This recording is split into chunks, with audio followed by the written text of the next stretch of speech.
미천왕 시기인 서기 313년과 314년에 고구려는 낙랑군과 대방군을 차례로 병합하면서 한반도와 만주 지역의 강자로 떠올랐습니다.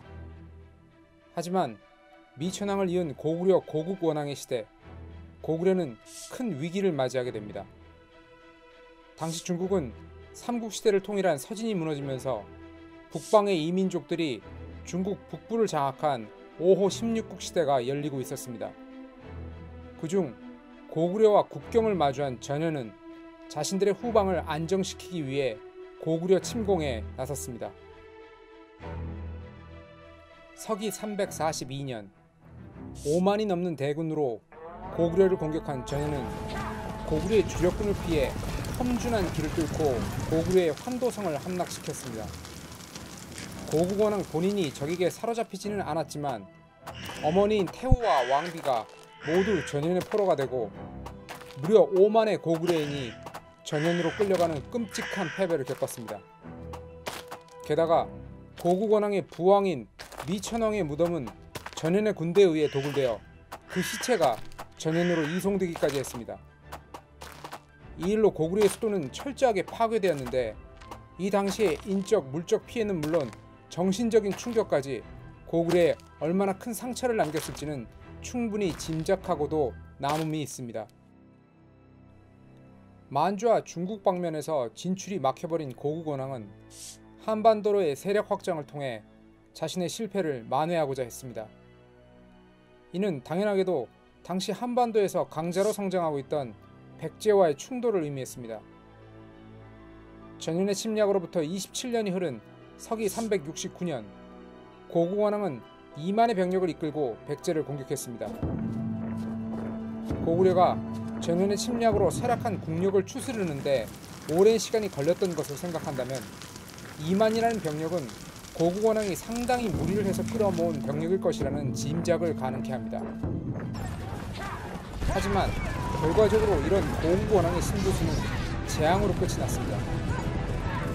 고국원왕의 선제 공격은 실패로 끝이 났고 고구려의 재침공을 예상한 근초고왕은 3만의 병력을 끌어모아 고구려를 먼저 쳐들어가는 결정을 내렸습니다. 이후의 이야기는 이미 잘 알려진 바와 같습니다. 평양성까지 들이닥친 백제군을 막기 위해 직접 공성전에 참여한 고국원왕은 어디선가 날아온 화살에 목숨을 잃고 말았습니다.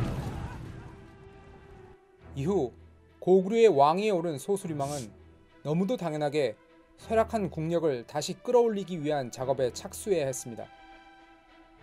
소수림 왕에게는 다행히 고구려를 위협하던 전현이 서기 370년 중국의 화복을 통일한 전진에 의해 멸망하자 고구려는 전진과 평화로운 관계를 유지하며 내부를 추스를 수 있는 시간을 확보할 수 있었습니다. 이 시기 고구려의 전진에서 승려 순도가 찾아오자 소수림왕은 불교를 공인하는 것으로 화답하며 외교적인 안정을 추구했습니다. 또한 소수림왕의 업적으로 잘 알려진 국가 고등교육기관인 태학의 설립과 공식 법체제인 율령의 반포는 그가 얼마나 내정을 안정시키기 위해 노력했는가를 보여주는 증거라 할 수 있습니다. 이런 소수림왕의 성군으로서의 기질은 전성기를 구가하고 있던 백제의 행보와는 정반대의 상황을 보여주고 있었습니다. 근초고왕 말년인 서기 375년 백제는 고구려의 침공으로 인해 변방의 수곡성을 잃었지만 근초고왕의 뒤를 이어 즉위한 근구수왕은 더 이상 고구려의 침공을 허락하지 않았습니다. 남쪽 백제의 근구수왕과 북쪽 고구려의 소수림왕이 맞서는 기간인 서기 376년에서 384년의 기간 동안 백제와 고구려는 평양성을 마주하며 팽팽하게 맞섰습니다.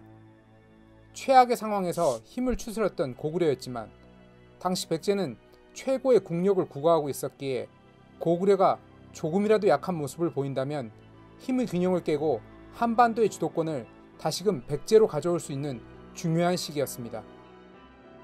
서기 384년 라이벌 관계를 형성하던 근구수왕과 소수림왕이 차례로 사망하면서 백제와 고구려는 모두 새로운 왕을 맞이하였습니다. 백제는 근구수왕의 큰아들인 침류왕이 왕에 올랐고 고구려는 소수림왕의 동생인 고국 양왕이 왕위를 이어받았습니다. 침류왕은 왕위에 오른 지 불과 1년이 만인 서기 385년 사망하였는데 적어도 이 시기까지는 두 나라 사이의 힘의 균형이 유지되었습니다. 침류왕은 고구려의 뒤를 이어 불교를 받아들이고 진나라에 사신을 보낸 것으로 잘 알려져 있는데 이는 이 시기 백제의 왕권이 허약하지 않았고 국력이 건재했다는 증거입니다. 게다가 바로 이 시기 백제가 요새의 거점을 마련하고 군대를 운용했다고 여겨지는 시기이기도 하기에 백제의 전성기는 분명하게 이어지고 있었습니다.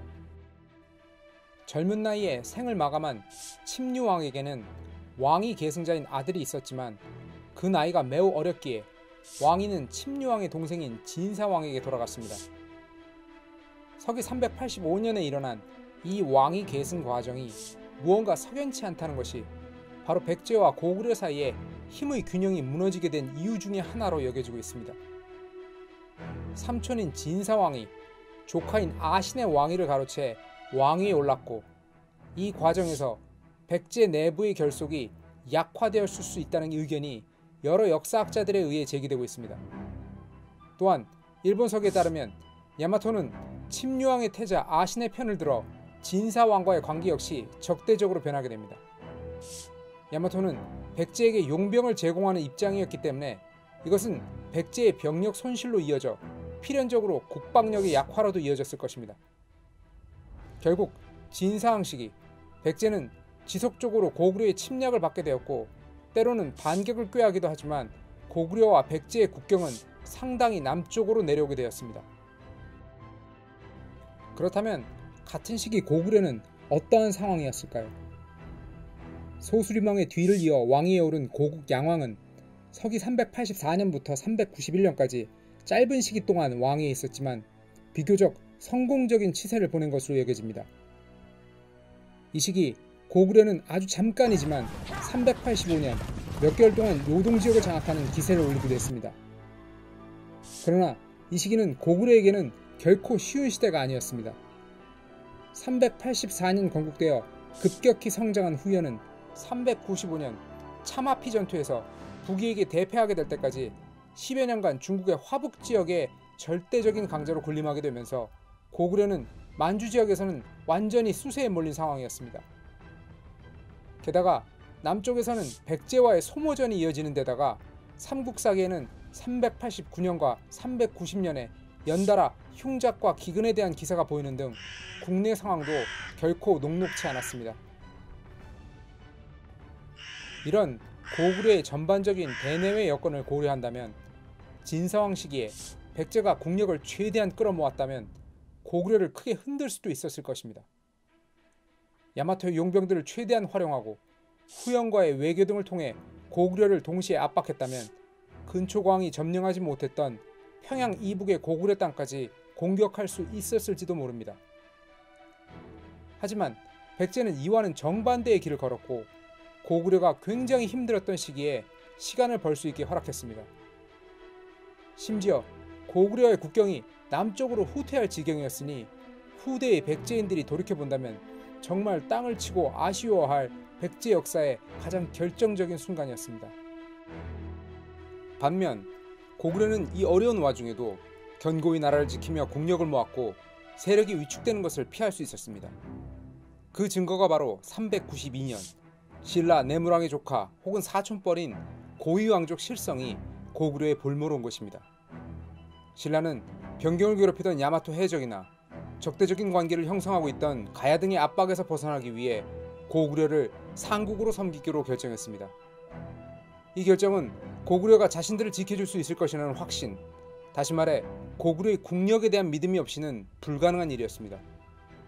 이렇듯 고구려는 힘든 시기를 마무리했고 서기 391년 만 17살의 어린 태자가 고국 양왕의 뒤를 이어 왕위에 오릅니다.